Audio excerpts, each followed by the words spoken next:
സുഹൃത്തുക്കളെ നമസ്കാരം. മറ്റൊരു വീഡിയോയിലേക്ക് സ്വാഗതം. ഇന്നലെ എൻ്റെ സുഹൃത്തും രാഷ്ട്രീയ നേതാവും സാംസ്കാരിക നിരീക്ഷകനുമായ ഒരു മാന്യ വ്യക്തിയുടെ പോസ്റ്റ്, തമിഴിലുള്ളൊരു പോസ്റ്റ് കാണാനിടയായി. അപ്പോഴാണ് ഞാൻ ഇന്നലെ മറ്റ് വാർത്താ മാധ്യമങ്ങൾ ശ്രദ്ധിക്കുകയുണ്ടായില്ല. അതിലാണ് പ്രസിദ്ധ മലയാള ചലച്ചിത്ര സംവിധായകൻ ശ്രീ മോഹൻ അന്തരിച്ച വിവരം അദ്ദേഹം കുറിച്ചിരിക്കുന്നു. ഇപ്പോൾ അമ്മയുടെ ചലച്ചിത്ര സംഘടനയായ അമ്മയിൽ കൂട്ടരാജിയും ഹേമ കമ്മീഷന്റെ കൊടുങ്കാറ്റും കേരളത്തിൽ ആഞ്ഞ് വീശുകയാണല്ലോ. അത് നിങ്ങൾക്കും എനിക്കും അറിയാം.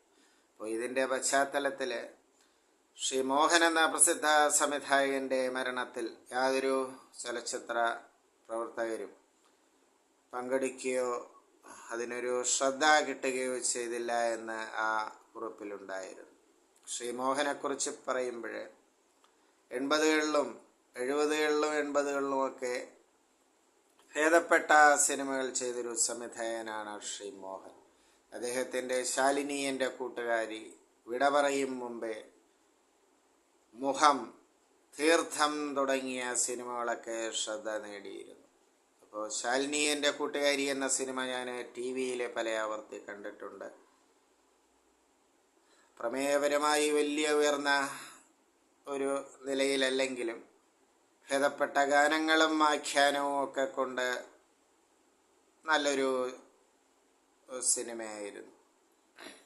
ശ്രീ P. പത്മരാജനാണ് അതിൻ്റെ രചന. മനോഹരമായൊരു ഗാനം, സുന്ദരി നിൻ തുമ്പ് കെട്ടിയിട്ട ചുരുൾമുടിയിൽ എന്ന കാലത്തെ ചെറുപ്പക്കാരെ ആകർഷിച്ചൊരു ഗാനവും അതിലുണ്ട്. ശോഭയായിരുന്നു നായിക.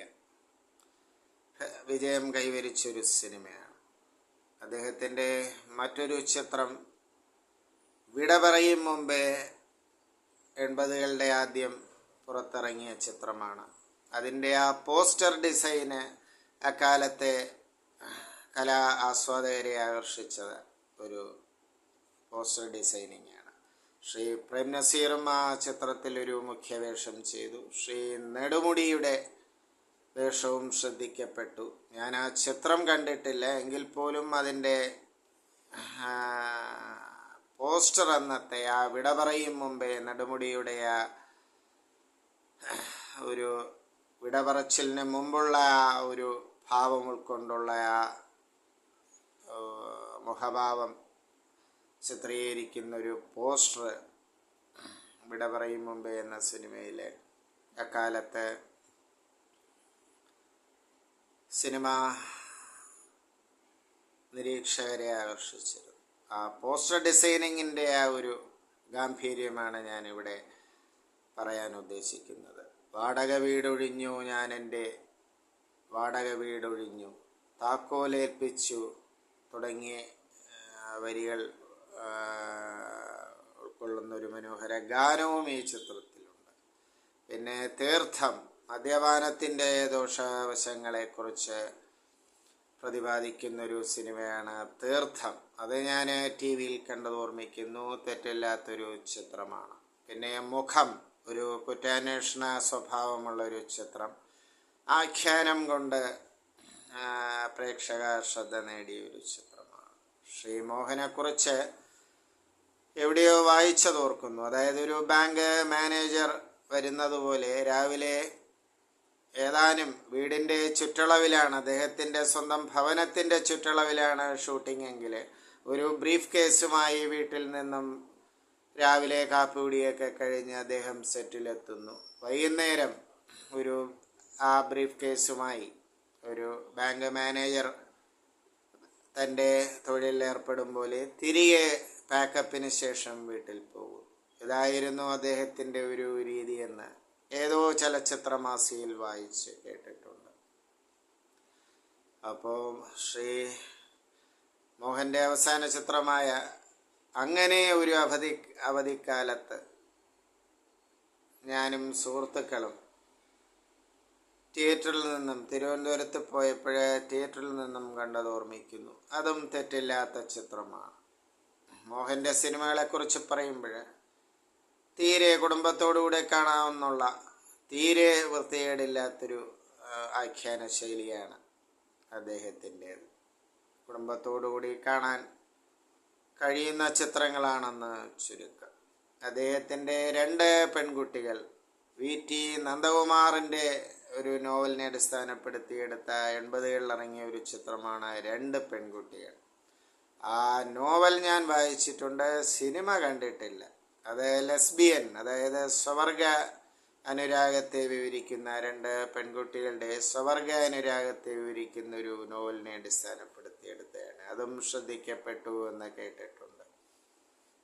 അന്നത്തെ ആ ഒരു സാഹചര്യത്തിൽ സ്വവർഗാനുരാഗം, ലെസ്ബിയൻ ലവ്, അതിനെ പ്രമേയമാക്കിയെടുക്കുന്ന വേറെ ചിത്രങ്ങൾ മലയാളത്തിൽ അതിന് മുമ്പ് ഉണ്ടായിട്ടുണ്ടോ എന്ന് എൻ്റെ പരിമിതമായ ചലച്ചിത്ര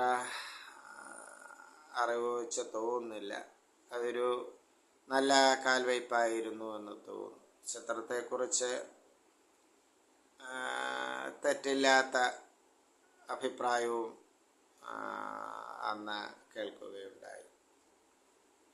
അപ്പോൾ ഇന്നത്തെ ഈ ഹേമ കമ്മീഷൻ്റെ ഇതിൽ ശ്രീ മോഹൻ്റെ ആ മരണവും തുടർന്ന് ആ വാർത്തകളും ഒന്നും വലിയ ശ്രദ്ധ നേടിയില്ല എന്ന കാര്യം വിഷമമുണ്ടാക്കുന്നു. കാരണം അന്നത്തെ ആ മധ്യവർത്തി സിനിമയുടെ ഒരു വക്താവായിരുന്നു ശ്രീ മോഹൻ. ഭേദപ്പെട്ട ചിത്രങ്ങളെ, ഭേദപ്പെട്ട ഒരു ആഖ്യാന രീതി, തീരെ വൃത്തികേടിനു വേണ്ടി വൃത്തികേട് ചിത്രീകരിക്കുന്ന രീതിയിൽ നിന്നും തീർത്തും മുക്തമായ സിനിമകളായിരുന്നു മോഹൻ്റേത്. എൻ്റെയും ഒരു ഇഷ്ട സംവിധായകനാണ് മോഹൻ. ഏതായാലും അദ്ദേഹത്തിൻ്റെ വിയോഗത്തിൽ ഒരു ചലച്ചിത്ര പ്രേമി എന്ന നിലയിൽ എൻ്റെയും ദുഃഖം രേഖപ്പെടുത്തുന്നു. നന്ദി, നമസ്കാരം.